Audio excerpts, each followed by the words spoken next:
Geosha Bailey wipes down the counter. The Tuesday lunch rush finally over. The diner smells like coffee and burnt toast. Regular I told you stuff. we can't afford this right A now. couple argues over the check. This is ridiculous. Look at the Someone's bill. kid is pointing at it coloring like on the that. paper menus. She's refilling the napkin dispensers when she notices the twins in the corner booth again. Third time this week. Seo Yeon and Seo Jin. In those expensive pastel dresses that don't belong here. They're not eating, just sitting, watching her like she's the only anchor in a storm. She brings them pancakes without asking. They smile like it's Christmas. The black SUVs don't screech. They glide. 3 of them, pulling up outside with the kind of precision that makes every customer go quiet mid-bite. Geosha's hands still on the syrup bottle. The twins see them through the window and their faces drain of color. Not scared of strangers. Scared of going home. The door opens, no chime. Like even the bell knows not to make noise. Chung Ho-seok doesn't walk in. He arrives. Charcoal suit. Cold eyes scanning every face until they land on his daughters hiding behind Geosha's apron. 2 men flank him. Hands inside their jackets. The diner has gone from lunchtime chaos to funeral silence. One of the twins grabs Geosha's hand. The little fingers are trembling. Ho-seok's jaw tightens. His voice is controlled. Surgical. Step away from my children. Geosha meets his eyes. Her heart is hammering, but her voice comes out steady. They came here on their own. His hand moves toward his jacket. That's not what I asked. And in that moment, Geosha realizes he doesn't think she's helping them. He thinks she took them. If you want to see how a waitress survives a confrontation with a mafia boss, hit that subscribe button and turn on notifications. Because what happens next will leave you speechless. 3 days earlier, the mansion is silent in the way expensive things are silent. Not peaceful, just empty. Seo Yeon sits on the edge of her canopy bed, watching the security guard pace past her window for the 4th time in 10 minutes. 12 steps to the garden gate. Turn. 12 steps back. She's counted. She always counts. Across the room, her twin sister Seo Jin is supposed to be doing piano practice. The metronome ticks on the dresser, keeping time for fingers that aren't moving. The piano sits untouched in the music room downstairs. Their tutor left an hour ago. No one checked. He's at the gate now, Seo Yeon whispers. Seo Jin slides off her chair. They move like shadows, practiced and soundless, matching pink and lavender dresses that cost more than most people's rent, hair clipped with accessories their father's assistant bought because he was too busy. They look like little princesses. They feel like prisoners. The house has 42 rooms and 7 guards. Their father is in Singapore or Shanghai, somewhere that starts with S and ends with him not being home. Again. They take the servants' staircase, the one the staff uses so they don't disturb the family spaces with their presence. At the bottom, the kitchen is empty. Cook has Tuesdays off. The housekeeper is upstairs, probably folding sheets that don't need folding in rooms no one sleeps in. The side door doesn't have an alarm. Their father doesn't know that. He knows about hostile takeovers and territory disputes and which politicians to buy. He doesn't know that the side door lock has been broken for 3 weeks because Cook keeps propping it open to smoke. Seo Jin pulls it open. Fresh air rushes in, carrying the smell of cut grass and freedom. They run. Not the panicked kind of running. The joyful kind. The kind that only happens when no one is timing you or correcting your posture or asking if you finished your Mandarin homework. Their expensive shoes kick up gravel on the service road. Seo Yeon loses a hair clip and doesn't stop to get it. 2 blocks away, they slow down, catch their breath, look at each other and grin like conspirators. Think they've noticed yet? Seo Jin asks. Not for another hour. Seo Yeon knows the schedule better than the guards do. Tutor reports to Mr. Kang at 4. Mr. Kang reports to father at 5. Father's in a meeting until 6. Shanghai time. They giggle. It's a small rebellion. but it's theirs. The walk to the diner takes 20 minutes. They know because they've timed it. Past the gated community where everyone has security cameras and landscapers. Past the boutique district where their father's driver sometimes takes them for new shoes they don't need. Past the place where their world ends and the real world begins. The real world diner sits on a corner that's seen better decades. The sign flickers. The booths have duct tape on the seats. The laminate tables are cracked, and the floor tiles don't all match. It's the most beautiful place the twins have ever seen. Because inside, no one knows who they are. The first time they came here, it was an accident. A wrong turn while the guards were distracted by a fender bender. They ducked into the diner to hide, terrified of being found, and a waitress with kind eyes and braids pulled back in a practical bun had asked if they were okay. Not, "Where are your parents?" Not, "Does your father know you're here?" Just, "You two look hungry. You like pancakes?" They didn't know it was possible for strangers to be warm. Now, 3 escapes later, it's become routine. Dangerous routine. Beautiful routine. The bell chimes when they push open the door. Geosha looks up from the coffee pot, and her whole face changes. Not surprised anymore. Just pleased. Like they're guests she's been expecting. "Well, look who's back," she says, wiping her hands on her apron. The mystery girls in the fancy dresses. Seo Jin slides into their usual booth. The corner one with the view of the street, just in case. Seo Yeon follows, suddenly shy in the way she never is at home. At home, being shy is rude.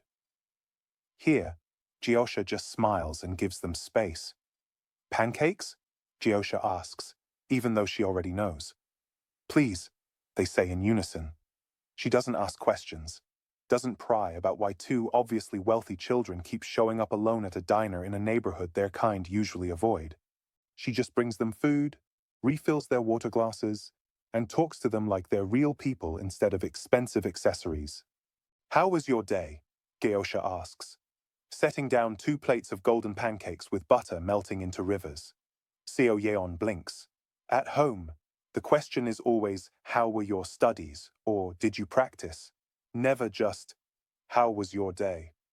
"Boring," Seo Jin admits, drowning her stack in syrup.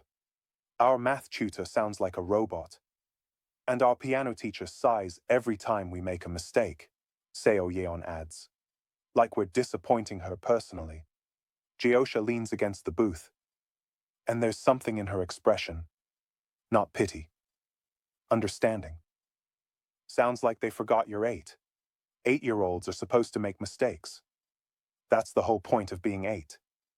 The twins look at each other. No one's ever said that before. "What are you supposed to do when you're 8? Seo Jin asks. "Make messes. Ask too many questions. Eat too many pancakes." Geosha grins. "Figure out who you are when no one's watching." Seo Yeon swallows hard. "What if we don't know? Then you come to a diner and eat pancakes until you do." For the next 40 minutes, the twins are just kids. They tell Geosha about the stray cat they saw in the garden and the constellation Seo Yeon found in her astronomy book. Geosha tells them about the customer who tried to pay with a handful of buttons and the cook who can juggle eggs. Normal. Warm. Safe. Outside, the sun starts to dip lower. Seo Jin checks the clock on the wall and her smile falters. "We should go." Geosha nods. Doesn't ask why. Just helps them slide out of the booth and walks them to the door. "You two be careful," she says, and there's something heavy in her voice. Like she knows this can't last. Like she knows their world and hers aren't meant to overlap. "We will," Seo Yeon promises. They slip out into the cooling evening, retracing their steps back toward the mansion, back toward the silence, back toward the 42 empty rooms and the father who doesn't know their favorite color. But now they have a secret. A small, warm, pancake-scented secret. And tomorrow, if they're clever enough and brave enough, they'll come back. What they don't know is that tomorrow will change everything. Geosha knows trouble when she sees it, and those two girls are trouble wrapped in designer fabric and tied with silk bows. Not trouble like the teenagers who try to dine and dash. Not trouble like the drunks who get handsy after last call. The dangerous kind of trouble. The kind that arrives in a pastel dress and doesn't know it's carrying a lit fuse. She noticed them the first time because they didn't belong. This diner gets truckers and night shift nurses and people who need coffee more than they need conversation. It doesn't get 8-year-olds in dresses that cost more than her monthly rent, sitting perfectly still like they're posing for a portrait no one's painting. They'd ordered water. Just water. Sat there for 20 minutes, whispering to each other in a language Geosha didn't recognize, Korean maybe, and watching the other customers like anthropologists studying a foreign species. Geosha had brought them pancakes anyway, on the house, because that's what you do when children look that lost. The way they'd stared at the food, like it was a test, like there had to be a catch, that told her everything she needed to know about the kind of life they were running from. Now it's the third visit in a week, and Geosha's stopped pretending this is coincidence. She pours coffee for table 6, wipes down the counter, keeps one eye on the corner booth where Seo Yeon and Seo Jin, they finally told her their names yesterday, are building a tower out of creamer cups. Their laughter is quiet, practiced, like they've learned not to take up too much space even when they're happy. Those your nieces or something? Marcus, the line cook, jerks his chin toward the booth during the afternoon lull. Or something, Geosha says. They tip? They're 8, Marcus. Yeah, but they're wearing my monthly car payment on their backs. Somebody's got money. Somebody's got problems, Geosha corrects. She doesn't elaborate. Doesn't know how to explain the way Seo Jin flinches when the door opens too loud, or how Seo Yeon always sits facing the exit. These aren't kids who've been coddled. They've been controlled. Marcus shrugs and goes back to scraping the griddle. He's seen enough not to ask questions. Geosha brings fresh water to the booth. The creamer tower has collapsed. Seo Jin is rebuilding it with architectural precision while Seo Yeon sketches something on a napkin. That's a nice drawing, Geosha says, glancing at the napkin. It's a house. Huge. More windows than seems reasonable. That's where we live, Seo Yeon says. She adds another wing to the structure. It has 42 rooms. Geosha sits down across from them. Technically, she's on shift. But the diner's empty except for Jerry, the regular who hasn't looked up from his crossword in an hour. 42? That's a lot of rooms for 2 girls. And our father, Seo Jin adds, when he's home. The way she says it, flat, factual, makes Geosha's chest tighten. When's he home? She asks, keeping her voice light. The twins look at each other. Some silent conversation passes between them. Seo Yeon goes back to her drawing, adding tiny windows to each room. Christmas, or maybe, or New Year's. He travels for business. What kind of business? Another look. This one more cautious. Import-export, Seo Jin says, and even an 8-year-old can make that sound like a lie. Geosha doesn't push. Instead, she watches Seo Yeon add stick figures to the windows, one in each room, all alone. You must have a lot of people taking care of you, Geosha says. In a house that big, we have a housekeeper, and cook, and Mr. Kang, he's in charge of security. Seo Yeon's pencil scratches against the napkin. And tutors, lots of tutors. Sounds crowded. It's not, Seo Jin says quietly. It's really, really quiet. The way she says quiet, like it's a weight, like it's something you can drown in, makes Geosha reach across the table and squeeze her small hand. The girl's fingers are cold, despite the diner's warmth. You two must have friends at school, Geosha tries. Sleepovers and birthday parties and all that? Seo Yeon shakes her head. We have private tutors. Father says public school isn't safe. Safe. There's that word again. Geosha's heard it 3 times now in different contexts, and each time it sounds less like protection and more like prison. What about friends from the neighborhood? Everyone in our neighborhood is old, Seo-jin says, and they have security gates. Father says we shouldn't bother people, so you come here instead. The twins nod in unison. Seo-yeon finally looks up from her drawing. Is that okay? Something in Geosha's throat goes tight. These children are asking permission to exist in her space, like they're used to being tolerated instead of wanted. Yeah, baby, she says softly. That's okay. You come here whenever you need to. Won't you get in trouble? Seo-jin asks. When father finds out. When, not if. Like discovery is inevitable. Like this small pocket of warmth they've carved out is on borrowed time. Let me worry about that, Geosha says, though worry is putting it lightly. She's watched enough true crime to know that rich men with vague jobs and private security don't react well when their children go missing, even temporarily. But these girls. God, these girls. What do you like to do? Geosha asks, changing the subject. Besides build towers out of my creamer cups. Seo-yeon brightens. I like stars. I have a telescope in my room, but the lights from the city make it hard to see anything. I like music, Seo-jin offers, but not the kind my piano teacher makes me play. I like the music from here. She gestures around the diner, where the jukebox is currently playing an old Motown song about love and Cadillacs. You got good taste, Geosha says. Marvin Gaye, classic. Who's Marvin Gaye? And just like that, Geosha's on her feet, feeding quarters into the jukebox, teaching 2 little girls in $1,000 dresses about soul music while Marcus pretends not to smile from the kitchen window. For the next hour, the diner becomes something it's never been before, a classroom, a playground, a place where Seo-yeon can ask why the moon changes shape and Seo-jin can tap her fingers on the table to the rhythm without being corrected. A place where 2 girls can just be girls. Geosha knows it can't last. Knows that eventually someone's going to notice these disappearances. Knows that when they do, there will be questions she can't answer and consequences she can't predict.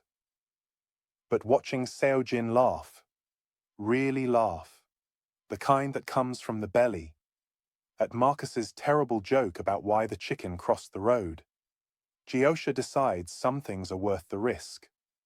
When they finally leave, slipping out into the early evening like ghosts returning to their haunting, Geosha stands at the window and watches them disappear around the corner. She doesn't see the black sedan that pulls out from the curb 2 blocks down, doesn't see it follow them at a careful distance, doesn't know that someone's already noticed, and what happens next will shake this entire city. Chung Ho-seok's phone vibrates during a meeting about container shipments that aren't really about containers. He glances at the screen. Mr. Kang. His head of security doesn't call during business hours unless something's wrong. He excuses himself in 3 languages, steps into the hallway of the Shanghai hotel, and answers. Talk. Sir, we have a situation. Kang's voice is controlled, but there's an edge. 20 years of working together. Ho-seok knows that edge. The girls missed their piano lesson. When I went to check, they weren't in the house. The hallway tilts slightly. Ho-seok's hand tightens on the phone. What do you mean, weren't in the house? They're not in their rooms, not in the music room, library, or gardens. I've checked the entire property. Sir, they're gone. Gone. The word detonates in Ho-seok's chest. How long? His voice doesn't rise. It drops. Colder. Best estimate, 90 minutes. The housekeeper saw them going upstairs after tutoring at 2. It's now 4:15. 90 minutes. In his world, you can disappear someone in 90 seconds. In 90 minutes, you can move them across international waters. Security footage. That's the problem, Sir. Kang hesitates. And that hesitation tells Ho-seok everything he needs to know. The side entrance camera's been offline for 3 weeks. Maintenance kept pushing the repair. I'm reviewing perimeter cameras now. But 3 weeks? Hoseok's voice could cut glass. You're telling me my daughters have had an unsecured exit for 3 weeks and you're just discovering this now? Sir, I take full responsibility. I don't want your responsibility. I want my daughters. Pull every available man. Check hospitals, bus stations, anywhere a child could... He stops. Because children don't just wander off. Not his children. Not from a property with 7 guards and a 12-foot wall. Someone took them. His mind runs through the list of enemies like shuffling cards. The Zhao family in Beijing. Still angry about the territorial dispute last year. The Russian crew that's been pushing into his shipping routes. The prosecutor who survived the car accident that wasn't an accident. Sir? Kang's voice pulls him back. This is an extraction, Hoseok says, his tone shifting into the register he uses for operations. Someone's testing us, or sending a message. I want every camera within a half-mile radius pulled, every vehicle logged. And Kang? If they left with someone, I want to know who, where, and how many body bags to prepare. He ends the call and immediately dials his second. Lee answers on the first ring. I need a flight back to Seoul. Now. Not the commercial.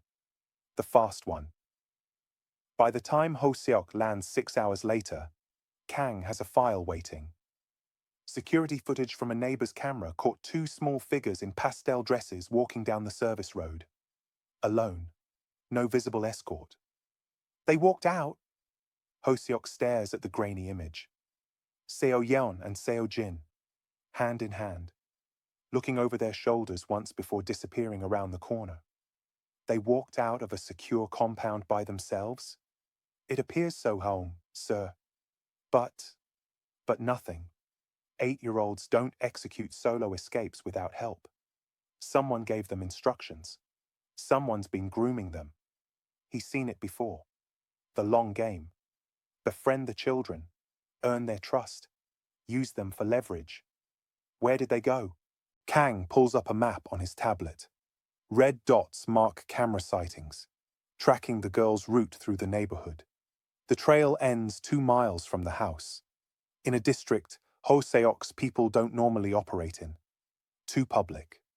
Too many witnesses. We lose them here, Kang says, pointing. But I pulled credit card data and cross-referenced with businesses in the area. Sir, this is their 3rd disappearance this week. Each time, roughly the same duration, same route. 3rd time. This has been happening, and no one told him. You're saying my daughters have been leaving the property regularly, and no one thought to inform me. Sir, we only noticed today because the pattern broke. They usually returned before the evening check. Today they're late. Late. As if his daughters have a schedule for their abductions. Hoseok studies the map. The red dots cluster around a few blocks. Residential. Some shops. A laundromat. And, he zooms in, a diner. Real-world diner. 1 star on the health inspection. Mediocre reviews. The kind of place that exists in the margins. Pull everything on this location, he orders. Owner, employees, anyone who's been in or out in the last month. And get me property records, financial statements, known associates. While Kang works, Hoseok walks to the window of his office building, 40 stories up. The city glitters like broken glass. He built this empire from nothing, clawed his way up through violence and strategy, and never, ever showing weakness. When his wife died 3 years ago, cancer, the one enemy he couldn't intimidate or eliminate, he'd made a promise. He would keep their daughters safe, no matter what. And he has. The best schools, the best security, the best of everything. Except somehow, his best wasn't enough to keep them inside their own home. His phone buzzes, a text from an unknown number, just a photo. It's Seo Yeon and Seo Jin, in a booth, with a black woman he's never seen before. The woman's smiling, his daughters are smiling. There's food on the table. The message underneath, Your girls are safe. For now. The phone cracks in his grip. Kang, he says, his voice eerily calm. Mobilize everyone. Full tactical. I want that diner surrounded in 20 minutes. Sir, if this is a hostage situation, it's not a hostage situation. It's a kidnapping. And whoever's behind this just made a mistake. He forwards the photo. They sent proof of life, which means they think they have leverage. They think I'll negotiate. He holsters his weapon, adjusts his suit jacket. In the reflection of the window, he looks like what he is, a man who's ended problems that other people couldn't even name. They're wrong. The convoy forms quickly. 3 SUVs, 8 men, all armed, all loyal. They move through Seoul like sharks through water, smooth, purposeful, inevitable. Ho Seok sits in the back of the lead vehicle, studying the photo. His daughters look happy. That's what bothers him most. Not scared. Not crying for help. Happy. Which means whoever has them is smart. Smart enough to manipulate children. Smart enough to make them complicit. Smart enough to die. ETA 5 minutes, the driver reports. Ho-seok checks his weapon. Slides a fresh magazine into place. He's killed men for less than this. For disrespect. For being in the wrong place. For looking at him wrong on a Tuesday. No one takes his daughters and lives to negotiate. The diner comes into view. Small. Pathetic. A grease stain on the city. And somewhere inside, his girls are eating pancakes with a stranger. Surround it, he orders. No one in or out, and someone tell me everything about the woman in that photo. I want to know who I'm burying. What Ho-seok doesn't know is that the woman he's about to confront will change his life forever. But first, she has to survive the next 5 minutes. The SUVs don't announce themselves with screeching tires or engine roars. They simply appear, gliding to the curb outside the real-world diner like shadows solidifying into shape. 3 vehicles. Black. Expensive. Wrong for this neighborhood in every possible way. Inside. Geosha is refilling Jerry's coffee when the temperature of the room changes. It's not something you can measure with a thermometer. It's the way conversations stop mid-sentence. The way silverware freezes halfway to mouths. The way even the jukebox seems to play quieter, like the music knows something bad is coming. She turns toward the window. The first man out of the lead SUV moves like violence contained in a suit. Then another.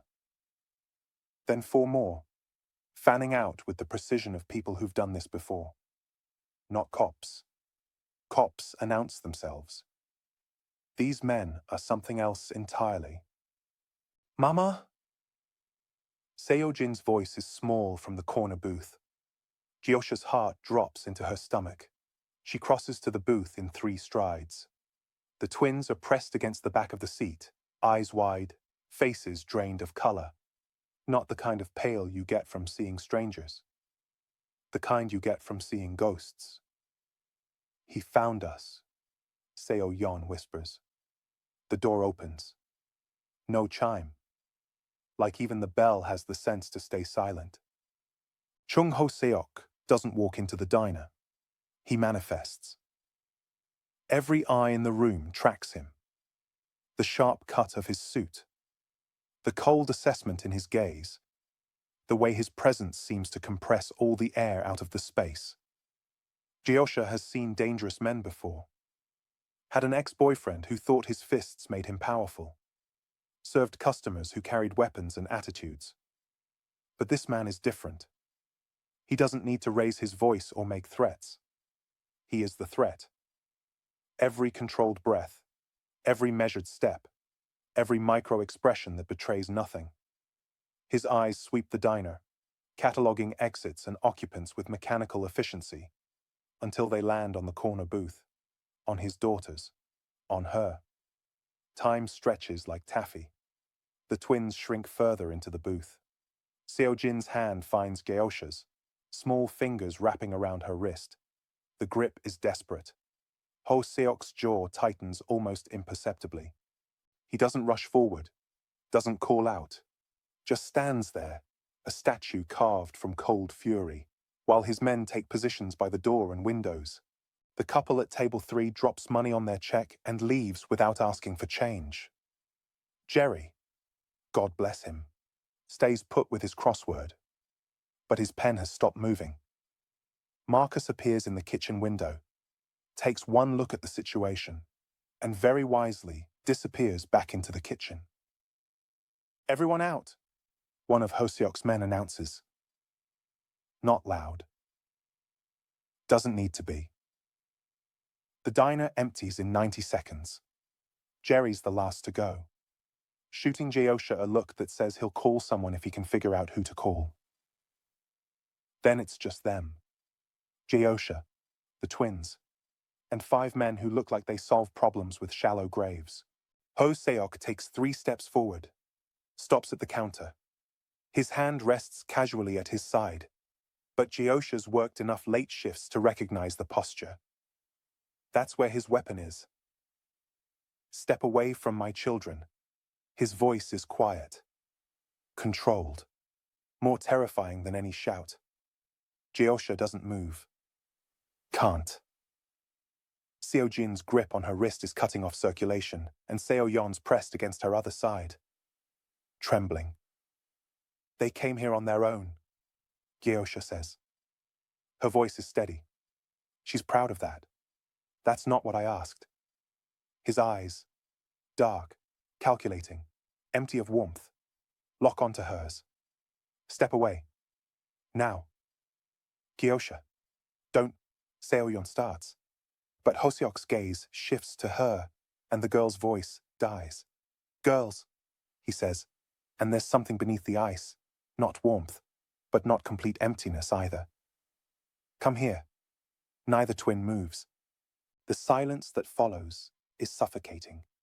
Geosha watches something flicker across Hoseok's face, too quick to name, too complex to read. Surprise, pain, rage, Seo-yeon, Seo-jin. Firmer now. I said come here.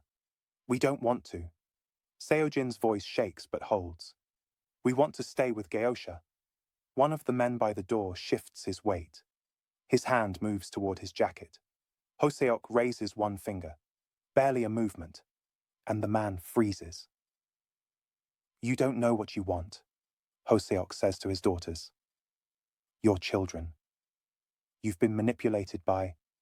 His attention swings back to Geosha. By someone who saw an opportunity. An opportunity for what?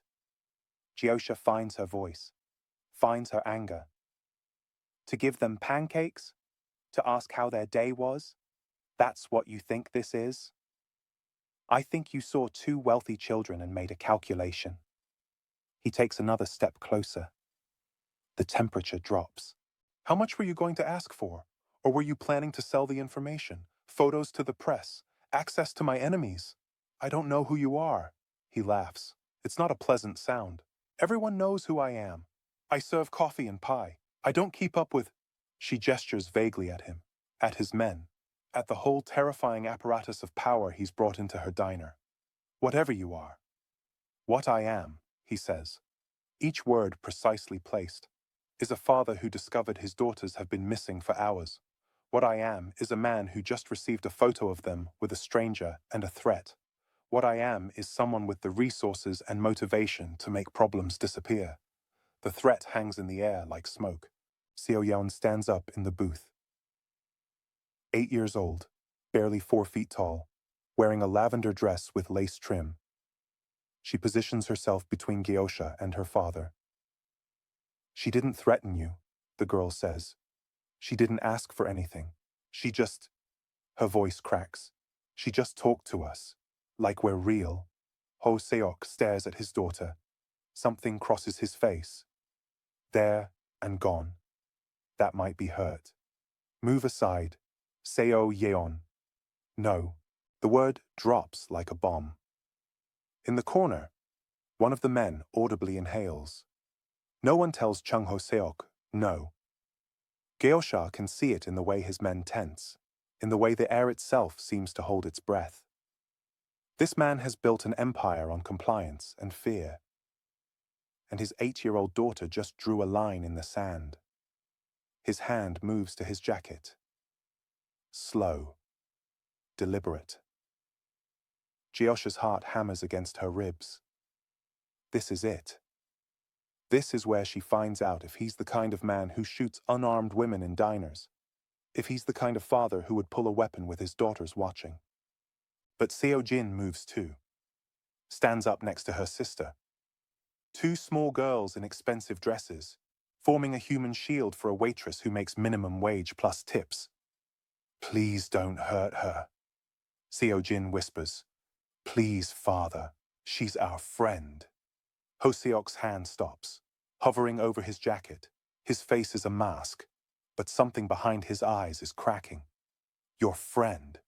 He says it like he's testing the word, like it's foreign. You ran away from a secure home to visit your friend. We ran to her, Seo Yeon corrects.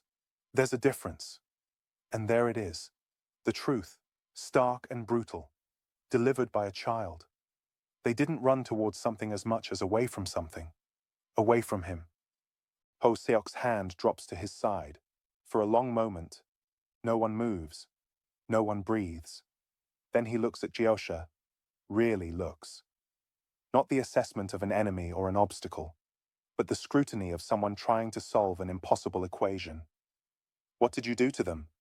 His voice is different now. Quieter. Almost lost. I asked about their day, Geosha says. I listened when they answered. And that's when everything changes. If you're not subscribed yet, hit that button now, because what this father does next will shock you to your core. The question hangs in the air between them. What did you do to them? Like Geosha performed some kind of magic trick. Like basic human decency is witchcraft. She opens her mouth to respond, but Ho Seok's already turning away. The vulnerability.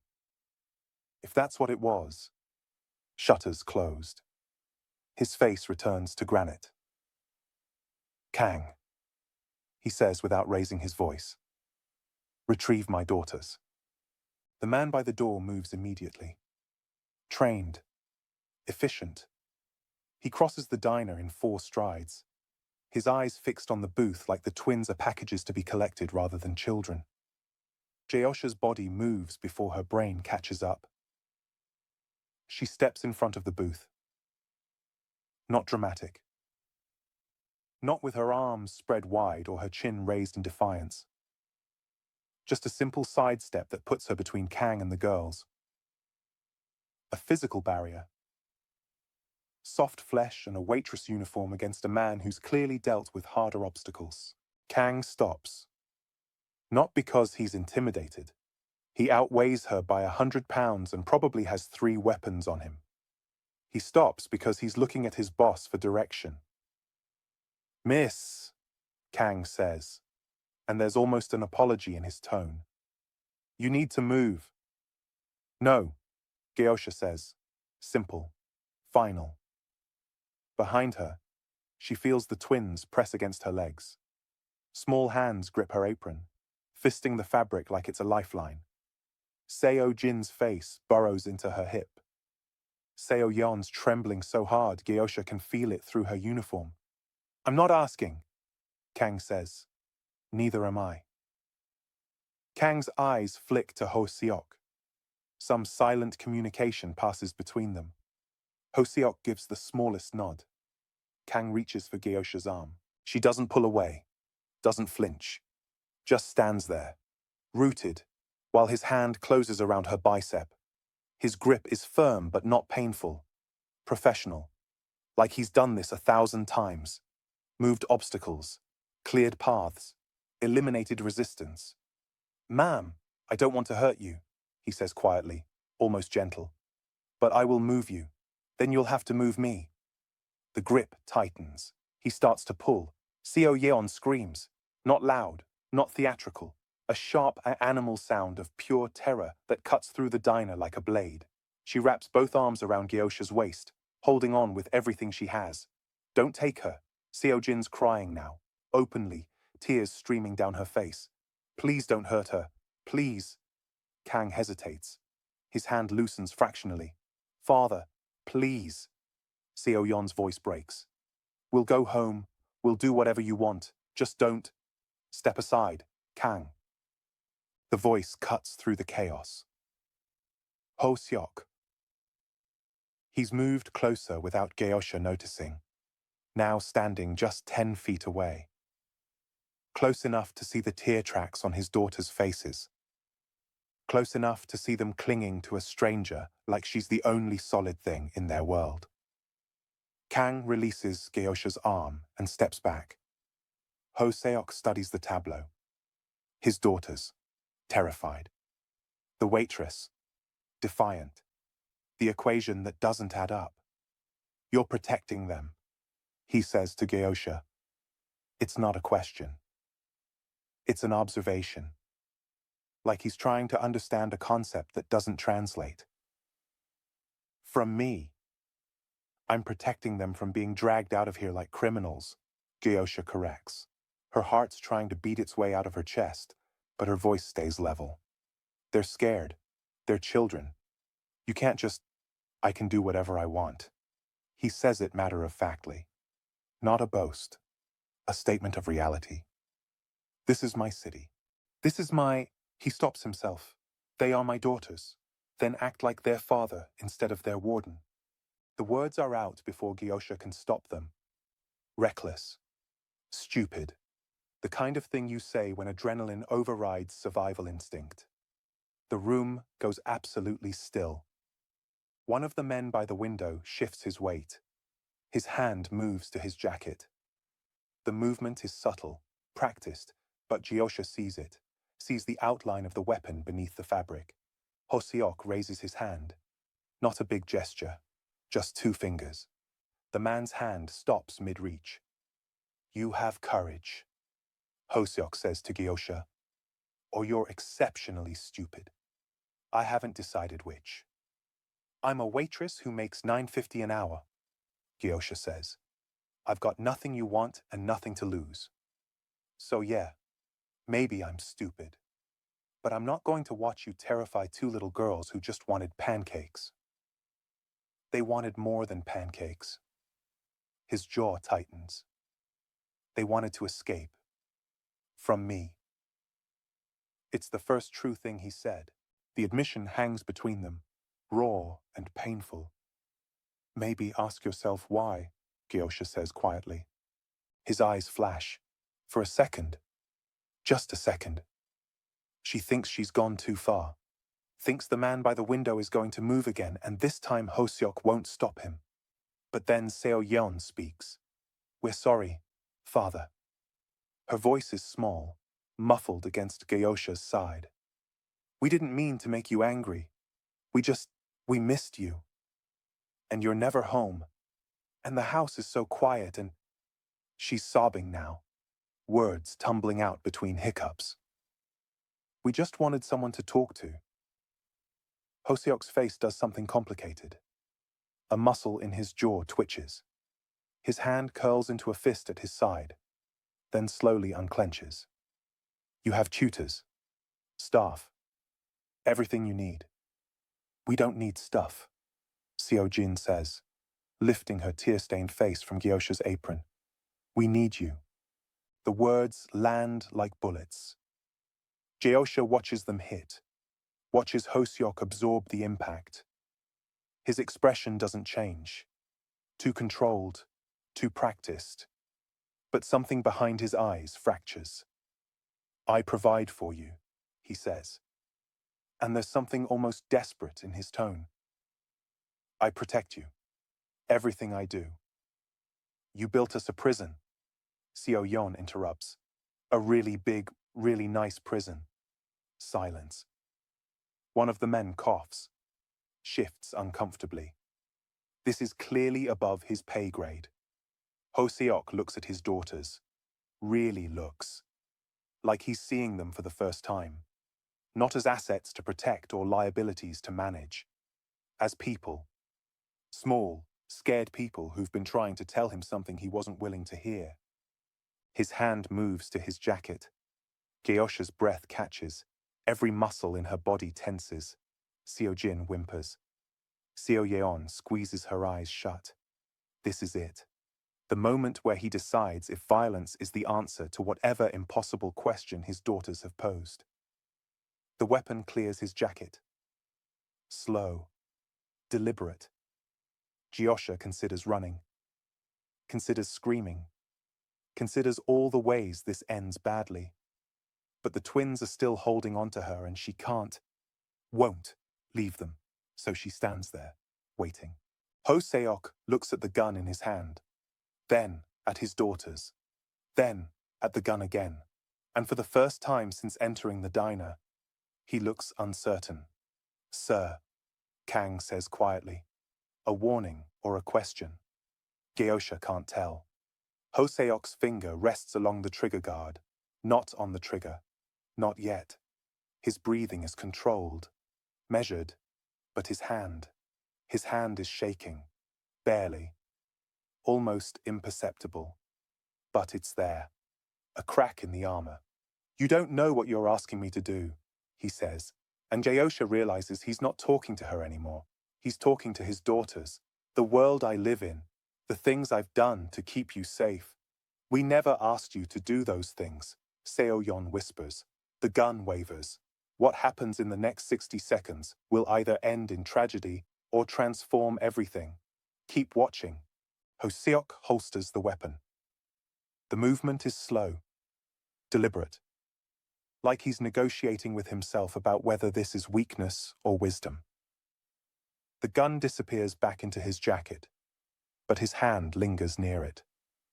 Insurance. He pulls out a chair from the nearest table. Doesn't ask permission. Just sits, still wearing his tailored suit like armor, still radiating controlled danger, but sitting. The gesture somehow makes him look more human and more terrifying at the same time. Kang, wait outside. Sir, all of you, outside. Now. The men exchange glances. This isn't protocol. This is their boss alone with a potential threat in his compromised assets. But Ho-seok's tone leaves no room for debate. They file out. The door closes behind them with a soft click that sounds too loud in the empty diner. Now it's just the four of them. Ho-seok sitting like he's conducting a business meeting. Geosha standing like a barricade. The twins still clinging to her apron, their breathing gradually slowing from panicked to merely afraid. Sit, Ho-seok says to Geosha. I'm fine standing. It wasn't a request. Then it wasn't going to be followed. His eyes narrow. He's not used to this. People who don't obey. People who don't calculate the cost of defiance and choose compliance. You're making this harder than it needs to be, he says. You brought armed men to a diner. You pulled a weapon in front of your daughters. I'm not the one making this hard. A muscle in his jaw twitches. I pulled a weapon in front of a stranger who's been secretly meeting with my children. For all I know, you're... He stops. Recalculates. I need to understand what's happening here. Your daughters were hungry and lonely. I fed them. That's what's happening. No one does anything without wanting something in return. He says it like it's a law of physics, gravity, thermodynamics, self-interest. Some people do. Not in my experience.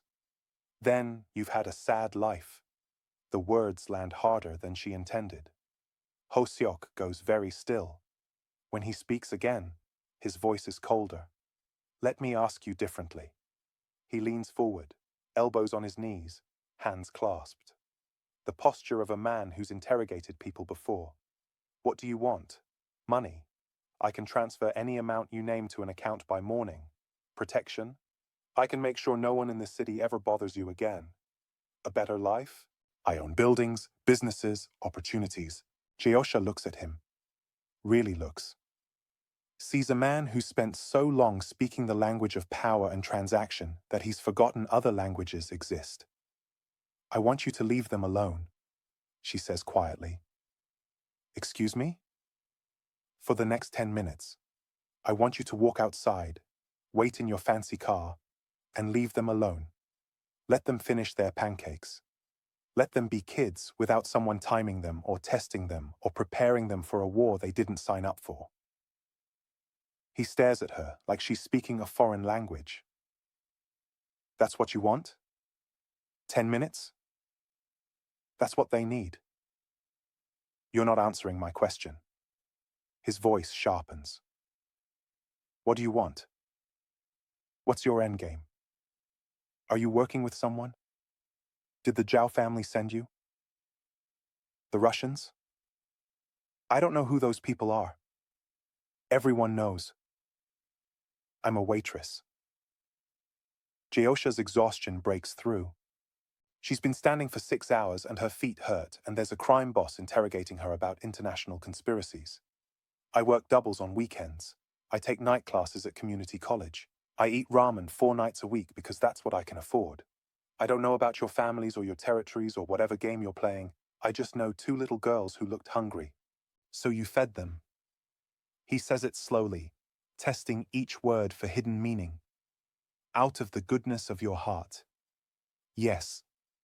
Bullshit. The vulgarity sounds wrong in his controlled voice, like a crack in porcelain. Why is that so hard to believe? Geosha asks. Because no one... He stops, starts again. People don't risk themselves for strangers. There's always an angle, always a play. Maybe in your world, in every world. Then your world is smaller than you think. Seo-jin shifts against Geosha's leg. Hoseok's eyes track the movement, watching his daughter cling to this stranger with a trust she's never shown her own father. What did you tell them? He asks. What lies did you... I asked how their day was. The sentence drops into the space between them. Hoseok blinks. What? That's all? I asked how their day was, what they liked to do, if they were okay. Geosha's voice cracks. Basic questions. The kind a parent asks. I provide everything, except yourself. The words are out before she can stop them. They live in a mansion with 42 rooms and nobody who asks if they're happy. Happy? He says it like it's a foreign concept. I keep them alive. Safe. That's what matters. Safe from what? The world? Each other? You? Geosha shakes her head. You built them a fortress and locked them inside. Called it love. You don't know anything about love. His voice drops to something dangerous. You don't know what I've sacrificed. What I've done to make sure they have a future. Do they have a future if they're miserable in it? They're children. They don't understand. They understand that their father is a stranger. Geosha's exhausted, terrified. But the truth keeps spilling out. They know what you do for a living even if they don't know the details. They see the guards and the weapons and the way people look at you. And they're scared. Not of kidnappers or rivals or whatever you're protecting them from. They're scared of becoming you. The words hit him like a physical blow. He actually flinches. Recovers quickly, but not before Geosha sees it. You have no right. They told me about their mother. Geosha says it gently. Sees him freeze. How she used to sing to them. How the house felt different when she was alive. And how it's been silent since. Hoseok's hands clench. My wife has nothing to do with this. Your grief has everything to do with this. Geosha crouches down, eye level with the twins now. You lost someone. I'm sorry. That's real, and it's awful, and I can't imagine. But they lost someone too. And instead of grieving together, you locked yourself away and locked them up. I was protecting them. From what? From feeling things? From being hurt? Geosha looks up at him. You can't protect anyone from loss. Not really. All you can do is make sure they're not alone when it happens. Silence. Hoseok's breathing has changed. Faster. Shallower. Like he's running even though he's sitting perfectly still. They just wanted someone to ask how their day was, Geosha says quietly. That's it. That's the whole conspiracy. 2 8-year-olds who wanted pancakes and conversation, who wanted to feel like people instead of possessions. The last word hangs in the air. Hoseok looks at his daughters. They're not hiding anymore. They're watching him with wide, cautious eyes, waiting to see which version of their father will emerge. The controlled businessman or the man who's currently coming apart at the seams. Seo Yeon, he says, his voice rougher than before. Seo Jin, what is your favorite color? The twins glance at each other, confused. Purple, Seo Yeon says carefully. Lavender purple. Pink, Seo Jin whispers. Soft pink. Hoseok closes his eyes. When he opens them, there's something broken in his expression. I didn't know that, he says. Not to them. Not to Geosha. Just into the space between. I didn't know my daughter's favorite colors. And that's when the most powerful man in Seoul realizes he's been fighting the wrong battle. What he does next will shock everyone. Keep watching. The admission sits in the air like smoke after gunfire. Hoseok stares at nothing. At the cracked laminate table. At his hands. Hands that have signed death warrants and broken bones and built an empire on the bodies of men who underestimated him. Hands that don't know his daughter's favorite colors. Geosha can see him trying to rebuild his armor. Trying to lock the vulnerability back behind bulletproof glass. But something's shifted. A foundation has cracked. You will tell me what foods you like, he says finally. Still giving orders. Still trying to control the uncontrollable. Your preferences. He struggles with the word. Your interests. You will make a list. Seo Jin's grip on Geosha's apron loosens slightly. A list? Yes. Everything I need to know. I'll have He stops. Hearing himself. Hearing how he's trying to delegate even this. I will read it. It's meant to be a solution. A transaction. Information exchanged for compliance. But it lands wrong because it is wrong. And even Hoseok seems to know it. We don't want to make a list, Seo Yeon says. Her voice is quiet but clear. Not defiant in the loud way. Defiant in the way truth is defiant just by existing. Hoseok's eyes snap to her. Seo Yeon, we want you to know because you asked, because you care, not because... She swallows hard.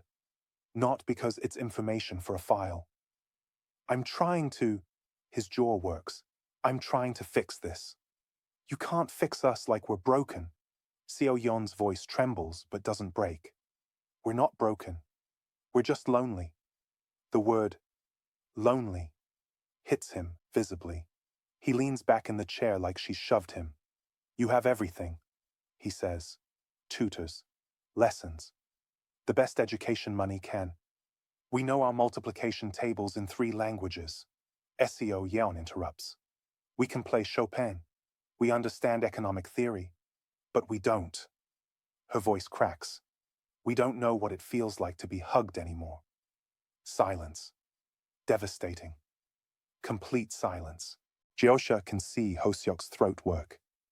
Can see him trying to swallow around something sharp. You provide everything except you. Seo Yeon is crying now, tears streaming down her face. But her voice stays steady. When Mama was alive, the house was warm. There was music and laughing, and you used to read to us before bed. You used to know our favorite stories. Hoseok's hands clench on the table. Knuckles white. When she died, Seo Yeon continues, it's like you died too, except you're still walking around, giving orders, making decisions. But you're not our father anymore. You're just... She searches for the word. You're just the man who pays the bills. Seo Yeon, that's enough. His voice is rough. It's not enough. None of it is enough. The 8-year-old is standing now, having let go of Geosha's apron. She's tiny compared to her father, but in this moment she seems enormous. You want to know why we keep running away? It's not because we're trying to escape kidnappers or danger or any of the things you're always protecting us from. We're trying to escape the cold. The cold, he repeats flatly. Home is cold, father. Every room, every meal. Every night when we go to bed and no one says goodnight because the staff isn't allowed to and you're not there. Seo Yeon's voice breaks. Even when you are there, you're not really there. You're on your phone or in meetings or thinking about business. We're just things in your house. Expensive things you want to keep safe. That's not true. Prove it. The challenge hangs in the air. Tell me one thing I did yesterday. One thing that made me happy or sad or anything. Ho Seok opens his mouth, closes it, opens it again. Nothing comes out. You can't, Seo Yeon says, and the disappointment in her voice is worse than any accusation. Because you don't know. You don't ask. You don't. She's sobbing now. You don't see us anymore. Seo Jin moves to stand beside her sister. Smaller, quieter, but present. United. Geosha sees us. Seo Jin says softly. She asks how we are and waits for the answer. She laughs at our jokes even when they're not funny. Her voice wobbles. She makes us feel warm. There it is. The word again. Warm. And home makes us feel cold. Seo Yeon finishes. The words land like bullets, like the ones in Ho Seok's gun, like the ones he's probably put in other people. But these bullets are made of truth and delivered by his own children. And Geosha watches them destroy him more efficiently than any weapon. His face doesn't crumble. Men like him don't crumble. But something behind his eyes shatters into pieces too small to put back together. I keep you safe, he says, and it sounds like a prayer, like he's trying to convince himself. Everything I do, the guards, the walls, the rules, it's all to keep you safe. Safe from what? Seo Yeon asks. From the world or from you? The question detonates. Ho Seok stands abruptly. The chair scrapes against the floor, harsh and loud. For a moment, Geosha thinks he's going to leave, going to walk out and send his men in and end this conversation the way he ends all problems, with force and finality. But he doesn't move toward the door. He just stands there. This powerful man in his expensive suit, looking at his daughters like he's seeing them for the first time. Really seeing them. Not as assets or liabilities. Not as extensions of his legacy or vulnerabilities to exploit. As people who are terrified of him. You're afraid of me, he says. It's not a question. The twins don't answer. Don't need to. The truth is written on their tear-stained faces. You think I'm... He can't finish the sentence, can't say the word. But Geosha can see him thinking it. Monster. His daughters think he's a monster. And looking at them. At the way they flinch slightly when he moves. At the way they've positioned themselves closer to a stranger than to their own father. He can't argue that they're wrong. When your mother was alive, I was different, he says quietly, more to himself than to them. She made me different, better. And when she died, I thought, his voice roughens. I thought if I could just control everything, predict everything, eliminate every threat, then I'd never lose anything again, never lose anyone. But you did lose someone, Seo Yeon whispers. You lost us. The words hit him like a physical blow. He actually staggers slightly, catches himself on the table. I thought I was protecting you, he says. You were protecting yourself, Seo Jin says with the devastating honesty only children can deliver. From feeling sad, from missing mama, from everything. Ho Seok looks at Geosha. Not for confirmation or denial. just looking at this stranger who somehow became his daughter's sanctuary because he vacated the position. They're right, Geosha says quietly. Aren't they? He doesn't answer. But his silence is answer enough. For a long moment, no one speaks. The diner hums around them. The fluorescent lights, the distant traffic, the clock ticking above the register. Normal sounds in a moment that's anything but normal. Then Hoseok does something Geosha never expected. He sits back down, not in the commanding way from before. This time he sits heavily, like his bones have suddenly remembered they can be tired. He looks at his daughters, really looks, and something in his expression cracks wide open. I don't know how to fix this, he admits. I don't know how to be what you need. It's the most honest thing he's said all night. Seo Yeon steps forward. Just one step, but it closes miles of distance. Then learn, she says simply. The most feared man in the city just surrendered to an 8-year-old. But the real shock is what he asks for next. Don't miss this. The silence after Seo Yeon's words stretches thin. Learn. As if it's that simple. As if decades of armor can be shed like a coat. Hoseok sits in the diner chair that's probably never held someone in a suit worth more than a used car. His hands rest on the chipped laminate table, and for the first time since entering, he looks uncertain. Not dangerous. Not in control. Just a man who's realized he's been fighting the wrong war. The twins haven't moved closer. They stand near Geosha, maintaining distance, watching their father like he's a stranger. Which, Geosha supposes, he is. Seojin's shoulders are still trembling from crying. Small, hitching breaths that she's trying to suppress.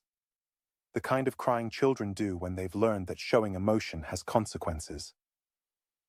Geosha crouches down to the girl's level. Hey, she says softly. You okay, a baby? Seojin shakes her head. Honest. Then burrows into Geosha's shoulder, and Geosha wraps her arms around the small, shaking frame. Just holds her. No words. No solutions. Just presence. From the table, Hoseok watches. Geosha can feel his eyes on them. Can sense him cataloging every detail. The way Seojin's breathing gradually slows. The way her fists uncurl from Geosha's uniform. The way she melts into the embrace like she's starving for it. You're okay, Geosha murmurs into Seojin's hair. You're safe. I've got you. Don't let him take us, Seojin whispers. Please. The words hit the room like a grenade. Geosha looks up at Hoseok. His face has gone carefully blank, but his hands have curled into fists on the table. Tight enough that his knuckles have gone white.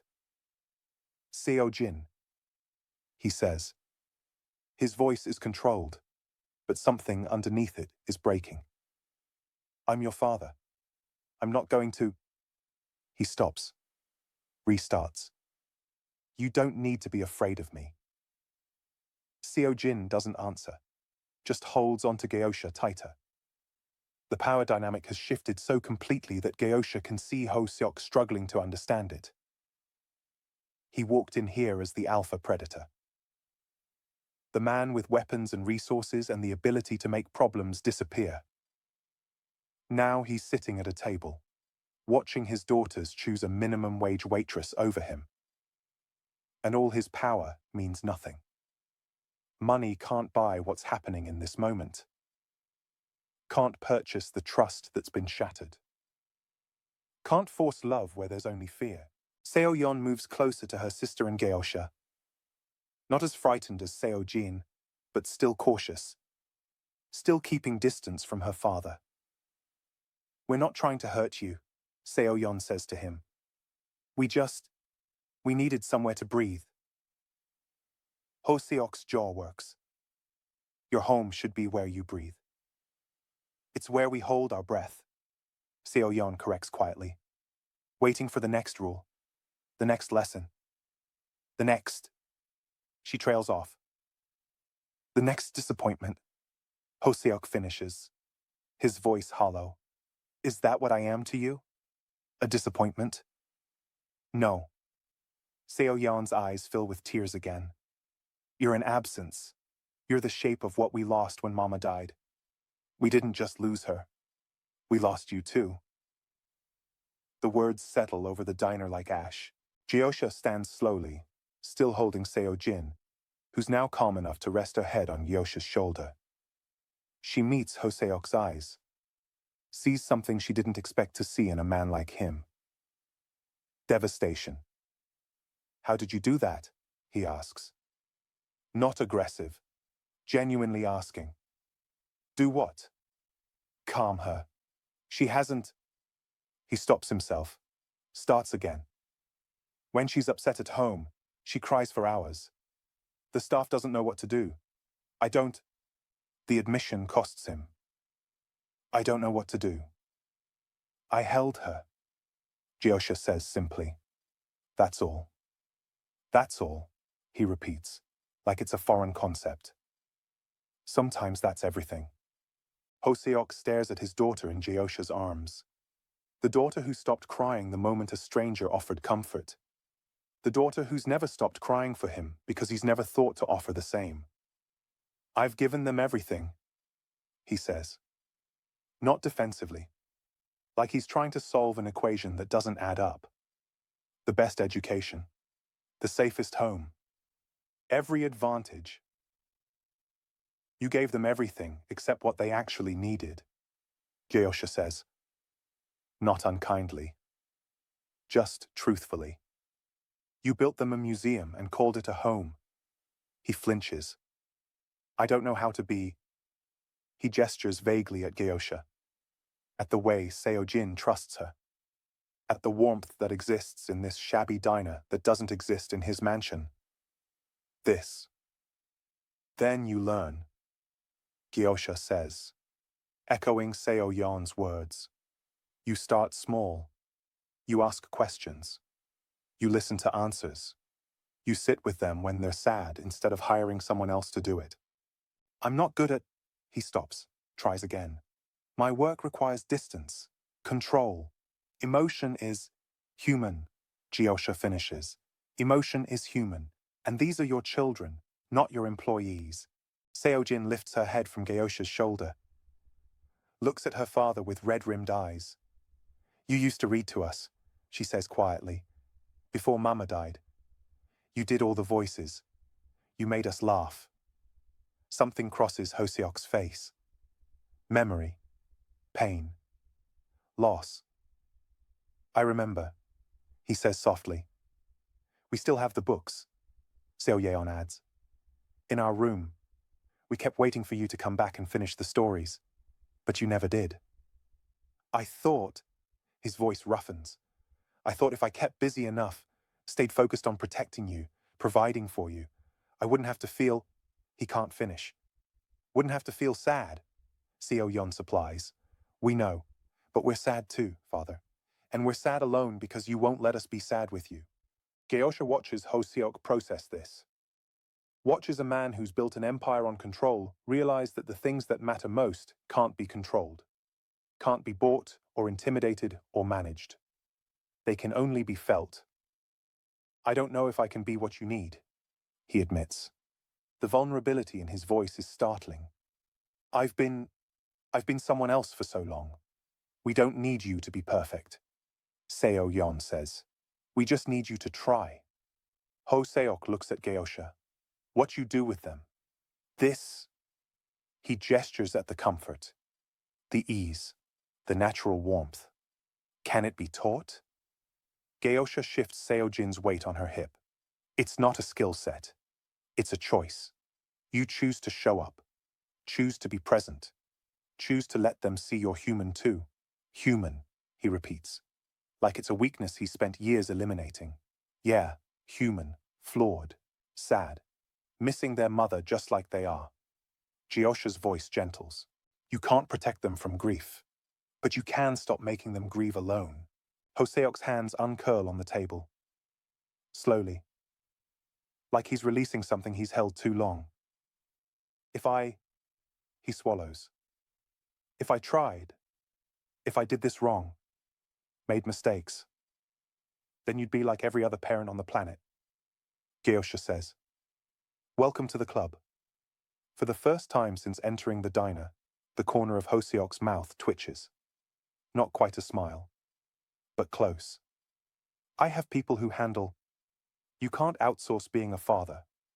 Geosha interrupts. Trust me. They don't want your money or your empire or your protection detail. They want you. Just you. Sitting with them. Asking about their day. Being there when they're scared.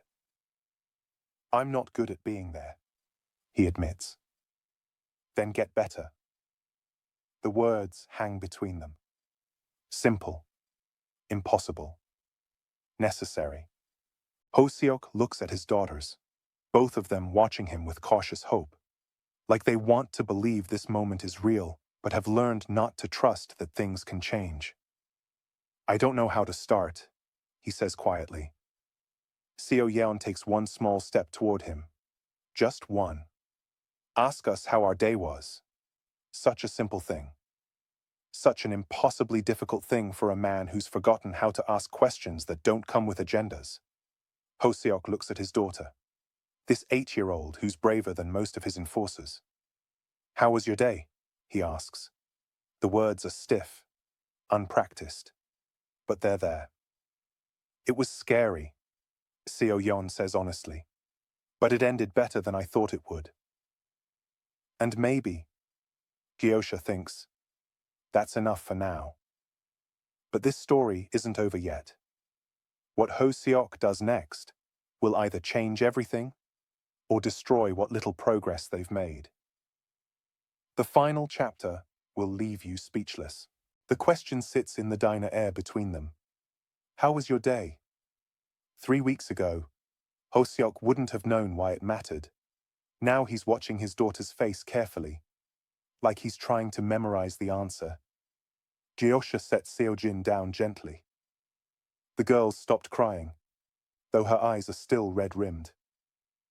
Both twins stand between their father and Geosha now, not as a barrier, but as a bridge.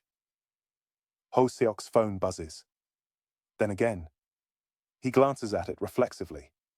Muscle memory from a life where every notification could be a crisis. Then deliberately sets it face down on the table.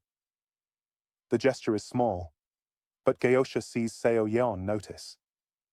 Sees the flicker of surprise cross her face. You should go home, Geosha says quietly. Work this out as a family. I should. She gestures vaguely at the empty diner. I have tables to clean. There are no customers, Hoseok points out. You terrified them all away. Yes. He doesn't sound proud, just factual. I'm good at that. The self-awareness is new, uncomfortable on him, like a jacket that doesn't quite fit. Seo Jin tugs on Geosha's apron. Will you still be here? Tomorrow. The question has layers. Will you be alive tomorrow? Will he hurt you when we leave? Will this place still exist? I work the morning shift, Geosha says, keeping her voice light. 7 to 3. Same as always. Can we? Seo Jin looks at her father, uncertain. Can we come back?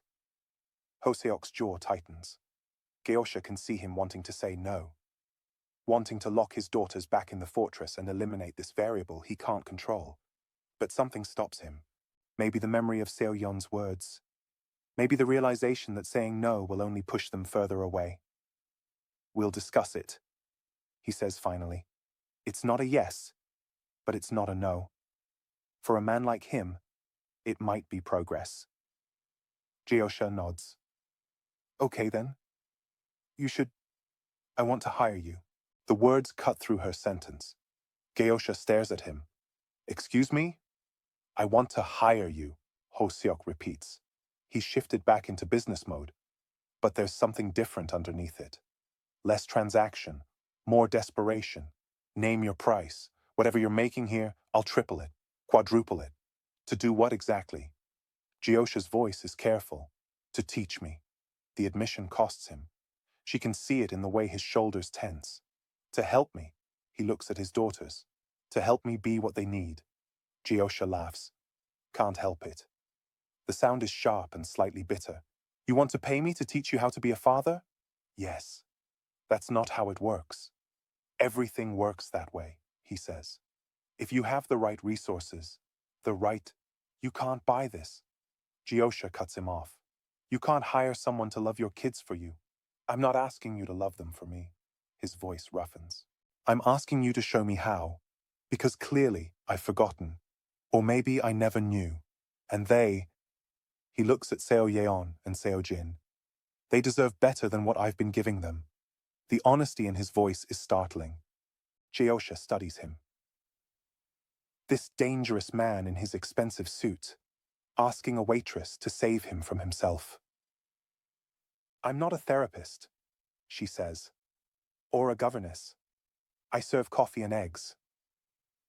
You're what they need, Hoseok says simply.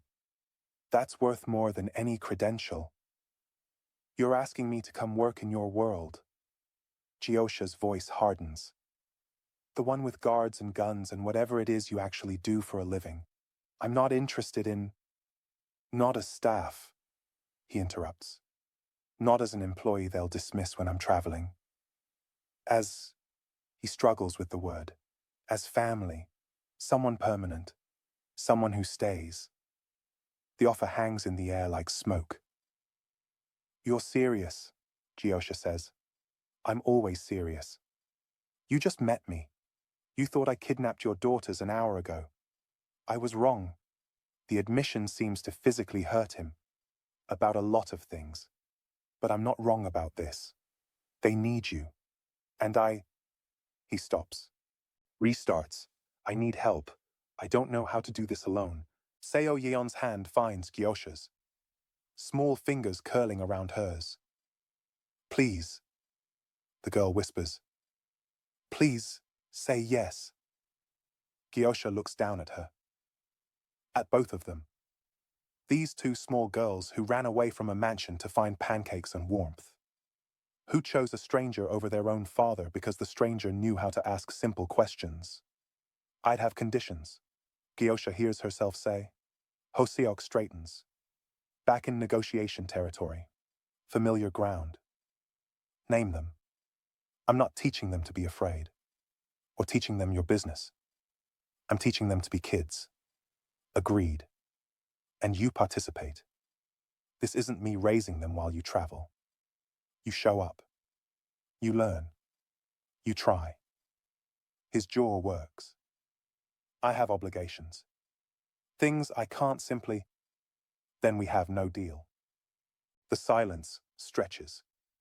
Geosha can see him calculating, weighing his empire against his daughters, power against presence. I'll restructure, he says finally. Delegate more, be home more. I can't promise perfect, but I'll... He looks at the twins. I'll try. That's all we want, Seo Yeon says softly. Hoseok stands, extends his hand across the table. A business gesture, formal and stiff, but it's what he knows. Geosha doesn't take it. If we're doing this, she says, we're doing it right. No handshakes. No contracts. She walks around the table and pulls him into a hug. He freezes, completely rigid, like he's forgotten how physical affection works. His arms hang at his sides, uncertain, while Geosha holds him like she held his daughters, firmly, warmly, without expectation. This is what family does, she says quietly. We start here. Slowly, painfully slowly, his arms come up, return the embrace. Awkward and unpracticed, but there. When Geosha steps back, his eyes are suspiciously bright. The twins are staring at their father like they've never seen him before. Okay, Geosha says. Let's start with something simple. She moves behind the counter, pulls out ingredients. Pancake mix, eggs, milk, sets them on the counter. I'm going to teach you to make pancakes, she says. Ho Seok looks at the ingredients like they're unexploded ordnance. I have a chef. Not anymore. Not for this. Geosha hands him a mixing bowl. Your daughters love pancakes. You're going to learn to make them. Before I show you what happens next, if you're enjoying this story, smash that like button and subscribe for more incredible content. Trust me, you don't want to miss the ending. 20 minutes later, the diner has transformed. Flour dusts Ho Seok's expensive suit. He's removed his jacket, rolled up his sleeves, and is staring at a frying pan like it's a hostile negotiation. Seo Yeon is measuring ingredients with scientific precision. Seo Jin is covered in batter and giggling. Not too much syrup. Geosha instructs as Ho Seok attempts to pour. The bottle glugs. Syrup floods the plate, drowning the pancake, spilling over the edges. Seo Jin dissolves into laughter. Real laughter. The kind that comes from the belly and lights up a whole face. Father made a syrup lake, she shrieks. Ho Seok stares at the disaster on the plate. For a moment, Geosha thinks he'll shut down, retreat back into the controlled businessman who doesn't make mistakes. Then the corner of his mouth twitches. I suppose I did, he says. And he smiles. Small, rusty, but real. Seo Yeon looks at her sister. They look at their father. And they laugh together. The sound filling the empty diner with something it's never held before. Hope. Geosha leans against the counter, watching this dangerous man try to salvage a pancake while his daughters offer increasingly unhelpful advice, and thinks maybe, just maybe, this could work. It won't be easy. Ho Seok will stumble. The girls will struggle to trust. There will be setbacks and arguments and moments where the old patterns try to reassert themselves. But right now, in this moment, there's a Mafia boss learning to pour syrup while his daughters laugh. Seo Yeon reaches for her father's hand. He stiffens. Old habits. Then slowly, carefully, squeezes back. Thank you, he says quietly. Not to Geosha, to his daughters, for not giving up on me. Seo Jin abandons the pancakes entirely and wraps her sticky, syrup-covered arms around her father's waist. He freezes again, then, slowly, like he's learning a foreign language, wraps his arms around her. Seo Yeon joins them. A family hug in a rundown diner at midnight, covered in flour and syrup and the messy, beautiful evidence of trying. When they finally separate, Ho Seok's eyes are wet. Tomorrow, he says, we'll have breakfast together, at home, and I'll make the pancakes. Will they be as bad as these? Seo Jin asks hopefully. Probably worse, he admits. The twins cheer. Geosha watches them leave, not in a convoy of black SUVs this time, but in a single car, the three of them together in the back seat, talking. Actually talking. As the taillights disappear around the corner, Geosha allows herself a smile. Sometimes healing doesn't start with grand gestures or expensive solutions. Sometimes it starts with pancakes, and a stranger who cared enough to ask, "How was your day?" If this story touched your heart, please share it with someone who needs to hear it. And don't forget to subscribe and hit that notification bell, so you never miss another incredible story. Thank you for watching. And remember, sometimes the smallest acts of kindness create the biggest miracles.